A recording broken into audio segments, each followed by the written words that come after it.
Welcome back to our channel. But don't just scroll away. Because what you're about to hear is not just a business story. This is a life story. A story of a boy who grew up in pain, who watched his father suffer, who lived in broken apartments and walked through life feeling invisible. And yet, he went on to build one of the most loved brands on earth. Not just a coffee shop, but a brand that changed how the world starts its day. And no, he wasn't born rich. No, he didn't have connections. No, he didn't even found the company he would one day transform. He was laughed at, rejected, and told, "No one will ever pay $3 for a cup of coffee." He heard no not once, not 10 times, but 217 times. And still, he did it. His name is Howard Schultz. And this is the story of how he turned a painful childhood into a billion-dollar brand.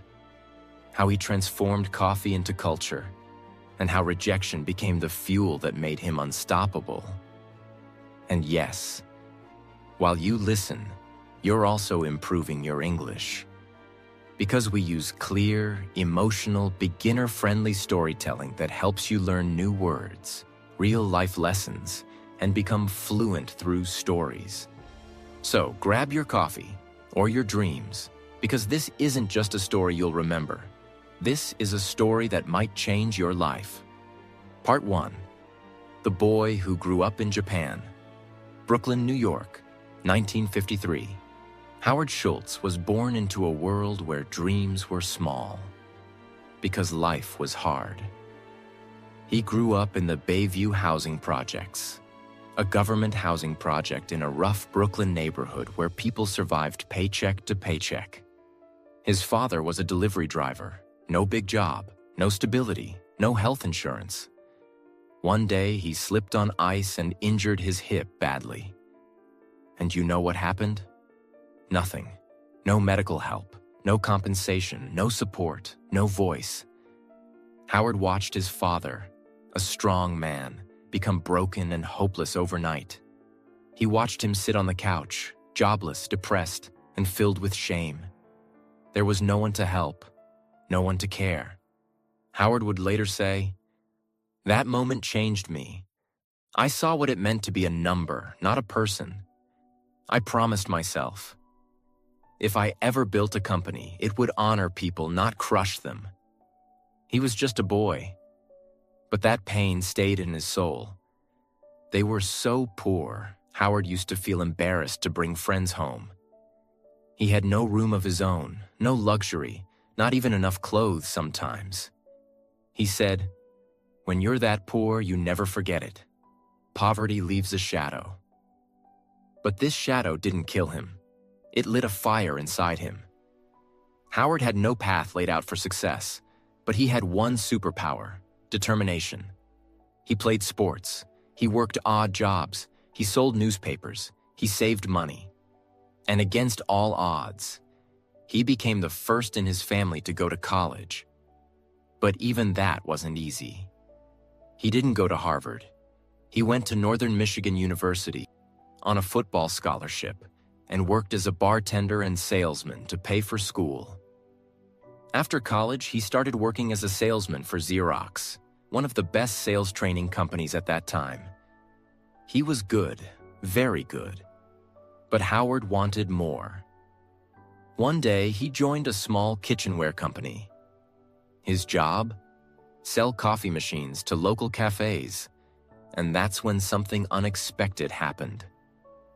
While analyzing sales reports, he noticed one small client in Seattle kept buying more machines than anyone else. He was curious, so he flew there to find out why. The company was called Starbucks. At that time, it had just 4 stores, and it didn't even sell coffee to drink, just beans, grinders, and equipment. But there was something about the people, the energy, the philosophy. Howard fell in love. He said, "There was something magical about Starbucks. I saw more than coffee. I saw warmth, authenticity, culture." And in that moment, a seed was planted. He quit his job. He joined Starbucks. But he had no idea that this small decision would lead to the biggest battle of his life. Howard Schultz had seen pain. He had felt invisible. He had been poor, hopeless, and humiliated. But he also had a dream. To build something better than what his father had. To build a company that respected people. And he had just found the perfect soil. Starbucks. What he didn't know yet was that the very people he admired would soon turn down his biggest idea. They would say, "That's not who we are." But Howard Schultz was no ordinary man. He didn't just sell coffee. He was about to sell a new way of life. Howard Schultz had joined Starbucks, a small company in Seattle. He was not the owner. He was not rich. He was just an employee. But inside him, something bigger was growing. A vision that nobody else could see. In 1983, Starbucks sent Howard to Milan, Italy for a trade show. It was supposed to be a short business trip, but what he discovered there changed the direction of his life. As he walked through the streets of Milan, something caught his heart. There were espresso bars on every corner, busy, vibrant, full of people. But they weren't just drinking coffee. They were talking, laughing, sharing moments, connecting. The barista knew people by name. Customers didn't just come for coffee. They came for experience, emotion, community. Howard stood there, speechless. It was like stepping into a new world. This is it, he thought. This is what America doesn't have. We don't have this culture, this experience, this feeling. He didn't see coffee. He saw warmth. He saw belonging. He saw something human. When he returned to Seattle, Howard walked into the Starbucks office on fire with excitement. He told the founders, "We need to open coffee bars, not just sell beans. Let people drink the coffee here. Let's create that Italian espresso culture, right here in America." He was excited. He was confident. He was ready to build something new. But then came the answer that broke him. The founders of Starbucks, Jerry Baldwin, Zev Siegel, and Gordon Bowker, listened quietly. Then they said, "No, that's not who we are. We sell coffee beans, not serve drinks." They didn't believe Americans would ever go for it. They thought people wouldn't pay $2 or $3 for a cup of coffee. They thought it was too risky, too strange. Howard was stunned. This was his moment, his dream, his mission, and it was crushed. Howard didn't argue. He didn't scream. But inside he knew, if they won't do it, I have to do it myself. And so, with nothing but belief, Howard made the biggest decision of his life. He would leave Starbucks to start his own coffee bar. Howard was heartbroken. He loved Starbucks, but his dream was bigger than loyalty. So in 1985, he quit. He decided to start a company called Il Giornale, named after an Italian newspaper. But he had no money. He had to raise funds to start. Howard believed in his idea. He thought investors would too. But what happened? Rejection. After rejection. After rejection. He would walk into meetings full of passion and walk out with closed doors. Americans won't pay $3 for coffee. You're not Italian. This won't work here. You're dreaming too big. He was laughed at, ignored, and insulted. He said, "I was rejected 217 times. That number is burned into my brain." But he kept going, day after day, meeting after meeting, pitch after pitch, until finally, 30 investors said yes. He raised $400,000. And in 1986, opened his first coffee bar in Seattle. It wasn't just a coffee shop. It was a love letter to Italy. Howard made sure everything felt different. Italian music played softly in the background. Baristas remembered your name. You didn't just buy coffee. You had an experience. And guess what? People loved it. They didn't care that it was new. They didn't care about the price. They came for the feeling. Il Giornale became an instant hit. Howard proved them wrong. While Il Giornale was booming, something unexpected happened. The founders of Starbucks, the very people who said no, decided to sell the company. They were moving on. Starbucks was too small for them now.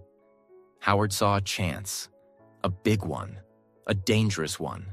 A dream that had once been denied to him was now up for sale. But there was a problem. In 1987, Howard found out the price. To buy Starbucks, he needed $3.8 million. That's about $10 million today. And Howard didn't have that kind of money. He was still small, still building. But this wasn't just a business move for him.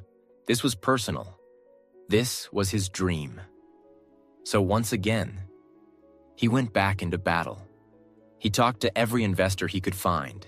He begged, he pitched, he cried. He told them, "This is not just a coffee company. This is my life's purpose."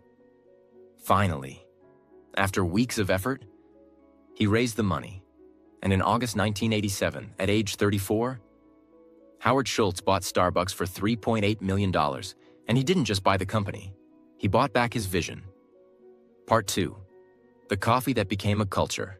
It was 1987. Howard had just bought Starbucks, but what did he actually buy? It wasn't a global brand. It wasn't profitable. It wasn't even a proper cafe. All it had was 6 stores, a small roasting plant, a confused brand identity, and a few dozen employees. The company did not serve coffee to drink. It only sold coffee beans, machines, and accessories. There were no lattes, no cappuccinos, no frappuccinos, and no music. Nothing you recognize today existed yet. Howard had a mountain to climb. Howard didn't just want to own Starbucks, he wanted to reinvent it. His mission was clear. Starbucks will not just sell coffee, it will sell an experience, a feeling, a third place between work and home. So he got to work. Howard had 3 key principles. 1. Create a human connection. Customers should feel seen, valued, and respected. 2. Design stores with emotion. Each store would be warm, inviting, with soft lighting, music, and a unique smell. 3. Make every cup feel personal. The baristas would remember names, smile, and make you feel like family. He didn't want to sell fast coffee. He wanted to build ritual, emotion, and community, just like he saw in Italy. Howard focused on tiny things that other businesses ignored.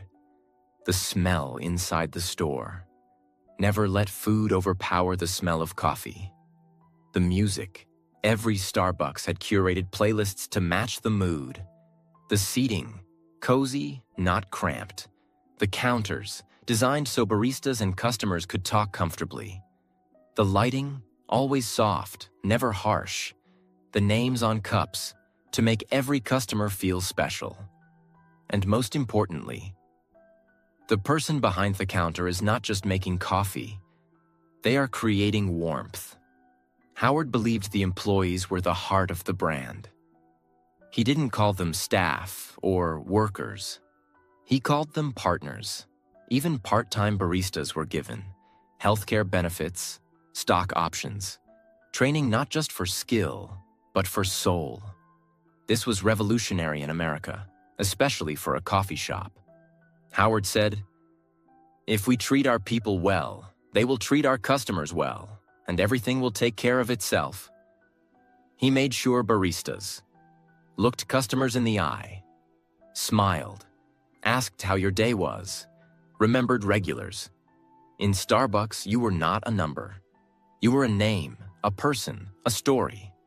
In 1987, after Howard took over, Starbucks had just 6 stores. No national presence, a huge vision but very little profit. Over the next 5 years, he grew Starbucks to 165 stores across cities like Chicago, Vancouver, and New York. But this growth wasn't random. Every location was carefully picked. Every store was designed to create community, not just sell coffee.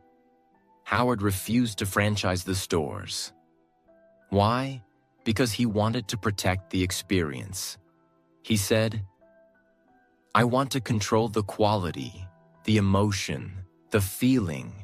That can't be outsourced." Before Starbucks, most Americans had never heard of espresso, latte, cappuccino, macchiato, frappuccino.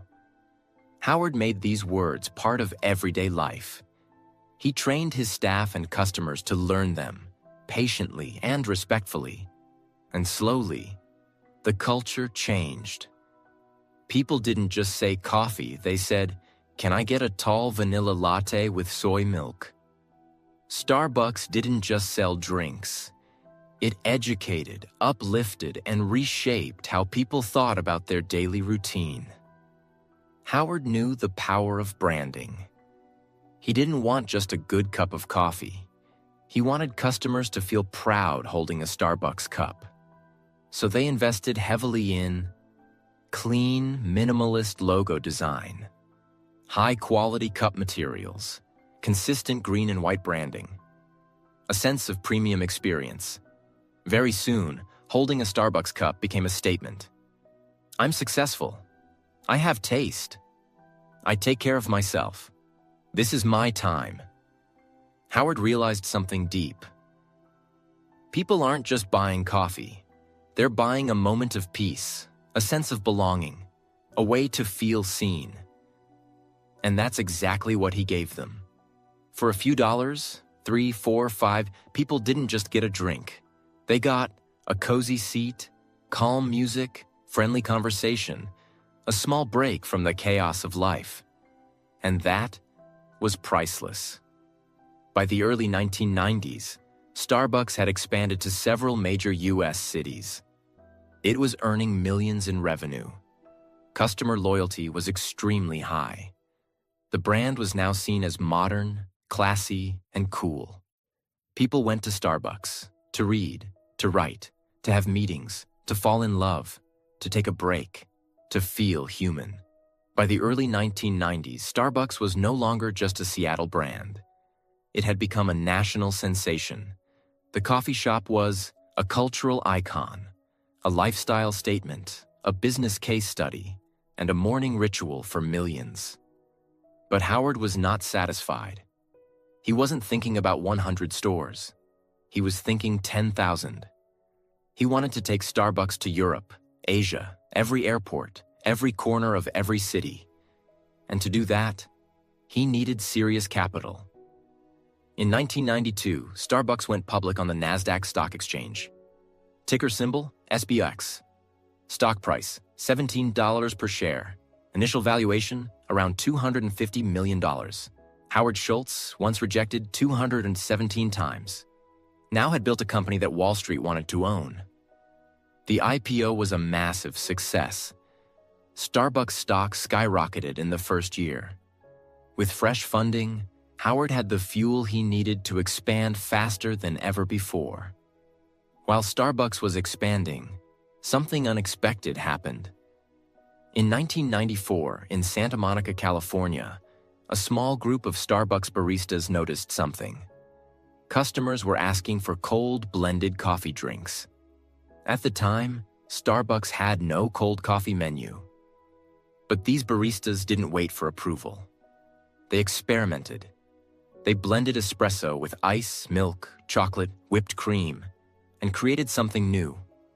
When Howard found out, he didn't punish them. He didn't say, "That's not in the manual." Instead, he tasted the drink and smiled. "This is brilliant," he said. "We're launching it nationwide." In 1995, Starbucks officially launched the Frappuccino. It became an instant sensation, especially with younger customers. In its first full year, Frappuccino generated over $50 million in revenue. It wasn't part of the original plan. but it became one of Starbucks' most successful products of all time. With momentum building in the US, Howard now looked beyond American borders. His first international target? Tokyo, Japan. Why Japan? Because Japanese culture respected ritual, precision, and aesthetics. They had a growing interest in Western lifestyle. It was the perfect mix of tradition and modernism. In 1996, Starbucks opened its first store outside the US, in Tokyo. And guess what? It was an overwhelming success. People stood in lines. It became a fashion statement, and it set the tone for future global expansion. After Japan came, UK, China, Singapore, South Korea, United Arab Emirates, Germany, and dozens more. By the end of the 1990s, Starbucks was in over 20 countries. As Starbucks grew, so did the numbers. By 1997, 1,400 stores. By 1999, 2,500 plus stores. Annual revenue, over $1 billion. Howard's net worth, over $100 million. But along with success came new challenges. When you grow from one store to 2,500 in a few years, quality control becomes a nightmare. Some problems started to appear. Inconsistency. Some stores felt warm and personal. Others felt cold and robotic. Overcrowding. Stores became too busy. People complained about long lines and noise. Overstandardization. The same colors, music, and design began to feel too corporate. Howard felt uneasy. I didn't want to build McDonald's. I wanted to build something meaningful. But now Wall Street was involved. Shareholders wanted faster growth, more stores, higher profits. Howard was now in a tug of war between vision and velocity, between purpose and pressure, between soul and scale. At this point, Howard Schultz was not just a CEO. He was managing thousands of employees, overseeing global expansion, dealing with investors, protecting company culture. He was exhausted. In 2000, after building Starbucks for nearly 20 years, Howard made a shocking announcement. He was stepping down as CEO. Howard said, "I've taken the company as far as I can. Now it's time for someone else to take it higher." He stayed as chairman, but gave day-to-day leadership to Orrin Smith and later Jim Donald. The new leaders focused more on growth, stock prices, and systems. And at first, it worked. Stores kept opening. Profits kept growing. Stock prices kept rising. But something else was growing too. Disconnection. Howard would later say, "I walked into some stores, and I didn't recognize them. They were clean, busy, profitable, but something was missing. The soul of Starbucks, that warm, personal feeling, was fading." By 2007, cracks turned into shocks. The global financial crisis hit. Consumers were spending less. Critics began saying, "Why pay $4 for coffee in a recession?" Starbucks started closing stores, cutting jobs, facing public criticism. Its stock price dropped from $40 to $8, an 80% crash. And suddenly, the company that once felt invincible looked like it might fall apart.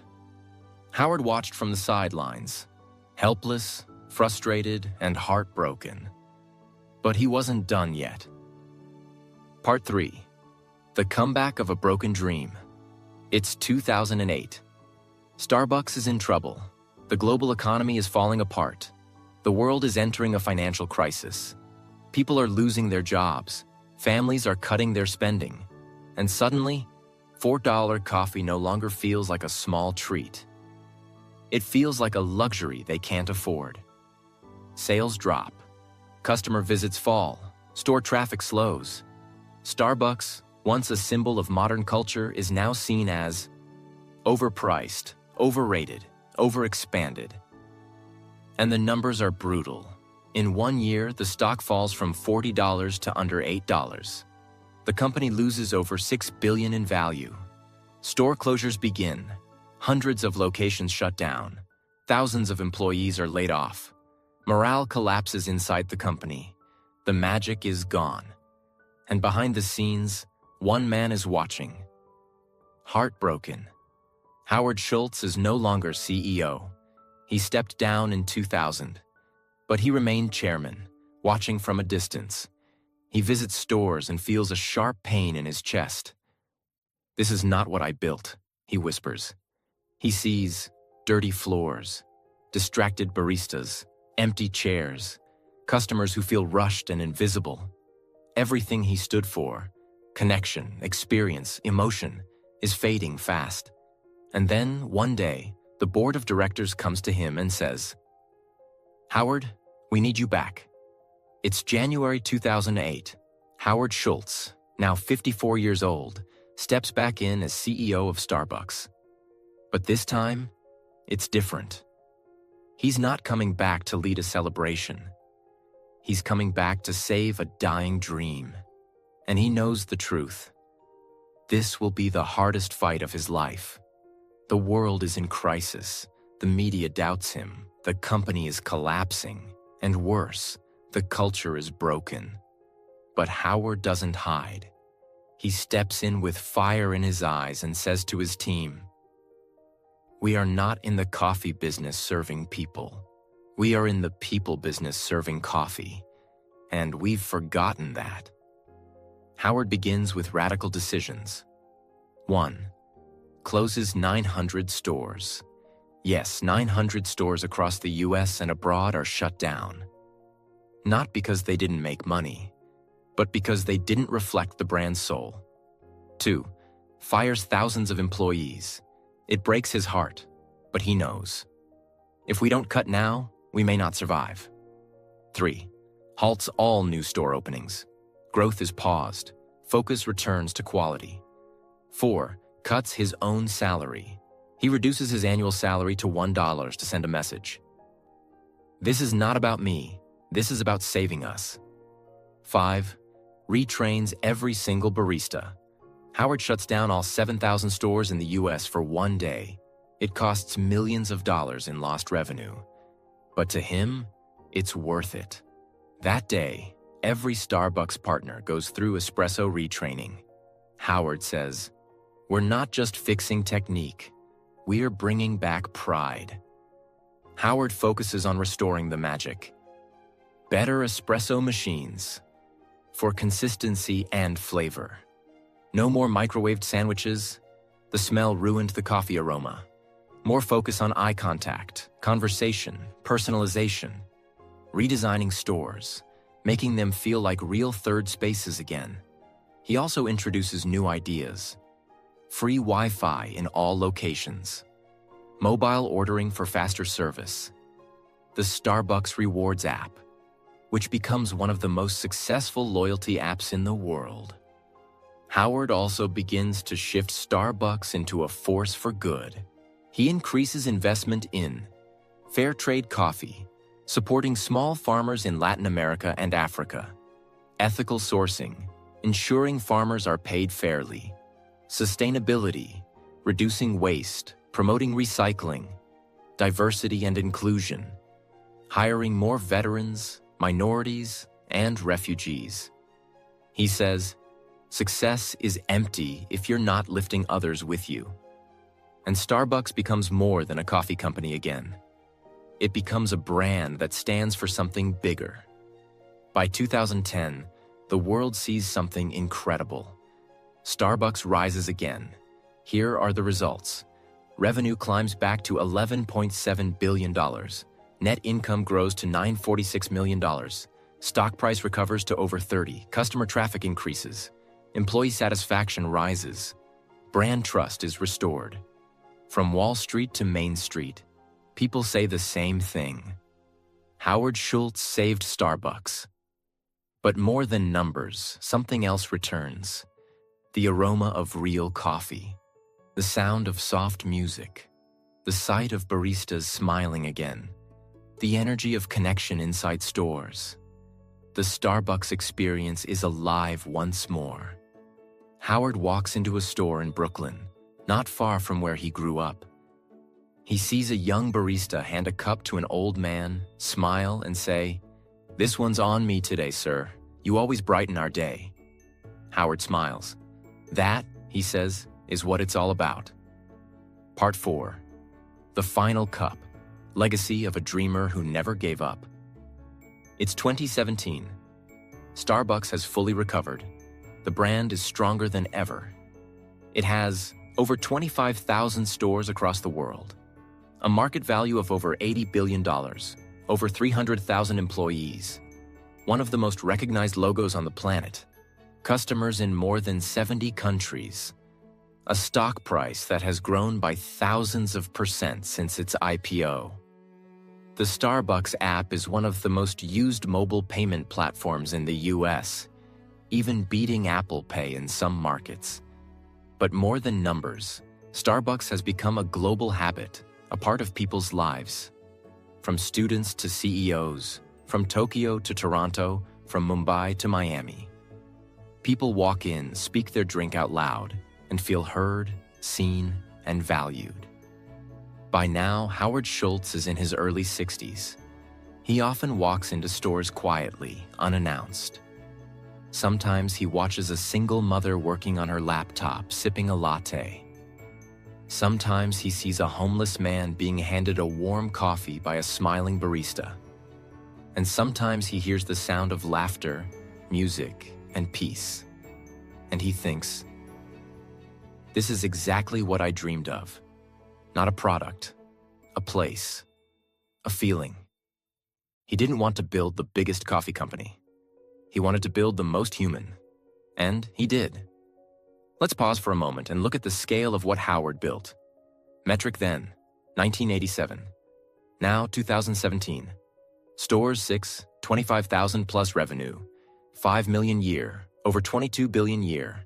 Employees, a few dozen over 300,000 countries, 1 US. Over 70. Stock price, IPO. 17 share, over 60 share company value. 250 million over 80 billion. All this from a man who grew up in public housing, who saw his father suffer and promised he'd never let workers feel unseen again. In 2017, Howard Schultz once again stepped down as CEO, this time on his own terms. He said, "It's time for a new generation to lead, but I'm not leaving. I'm just passing the torch." He handed the leadership to Kevin Johnson, a former tech executive and longtime Starbucks board member.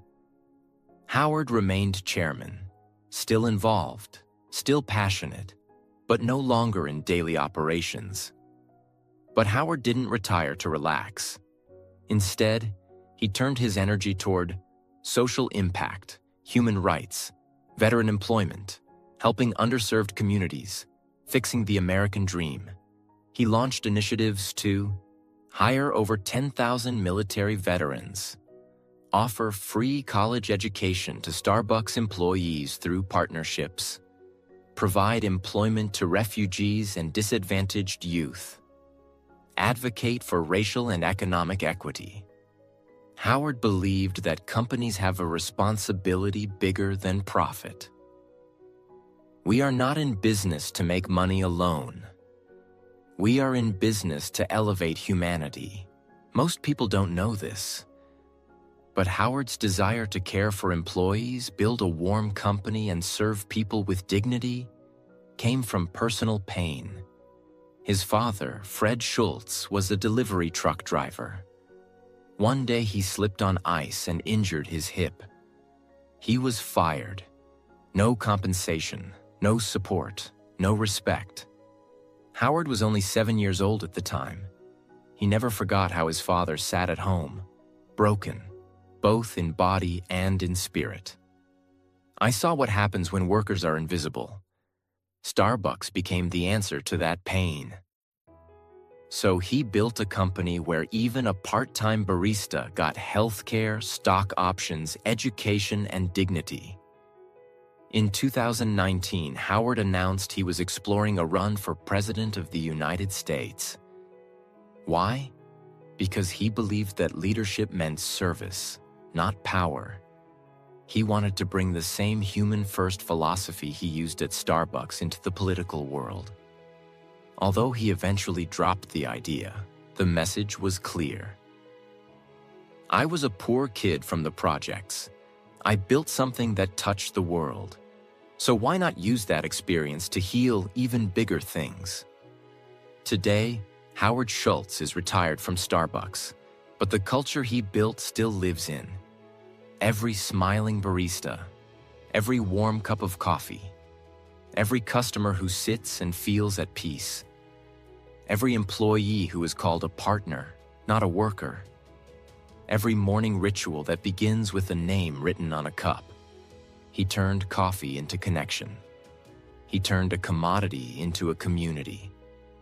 And he showed the world that you can build a billion-dollar company without losing your soul. What you can learn from Howard Schultz. 1. Your past does not define your future. A poor boy from the projects can build a global brand. 2. Rejection is not the end. It's the beginning. Howard was rejected 217 times before someone believed in him. 3. Lead with your heart, not just your head. Profit is important, but people are everything. 4. Your business is your legacy. Every decision you make leaves a mark on someone's life. 5. Success means nothing if your people feel invisible. Howard built a company to heal the pain he saw in his father's eyes. Howard once said, "Dream more than others think practical. Care more than others think wise. Expect more than others think possible. And don't be afraid to be the only one who believes." He believed. And because he believed, today, over 100 million people walk into Starbucks stores every week. Not just for coffee, but for comfort, connection, and a small piece of hope. And it all started with a boy who had nothing except a dream and a reason to never give up. This is the end of the Starbucks story. But this should be the beginning of your story. Maybe you have no money. Maybe your family never believed in you. Maybe you feel invisible. But remember this: if Howard Schultz could do it, so can you. Don't wait for permission. Don't wait for comfort. Don't wait for the world to clap. Start now. Build. Believe. Begin. Because your dream matters. And one more thing. This story wasn't just about coffee. It was about life, leadership, love, and legacy. It was told in simple English so that anyone, anywhere in the world, can understand it and feel inspired. So if you learned something today, if you felt something today, then share it. Because maybe someone out there needs to hear this story more than you can imagine. Thank you for listening. Thank you for dreaming. And thank you for believing.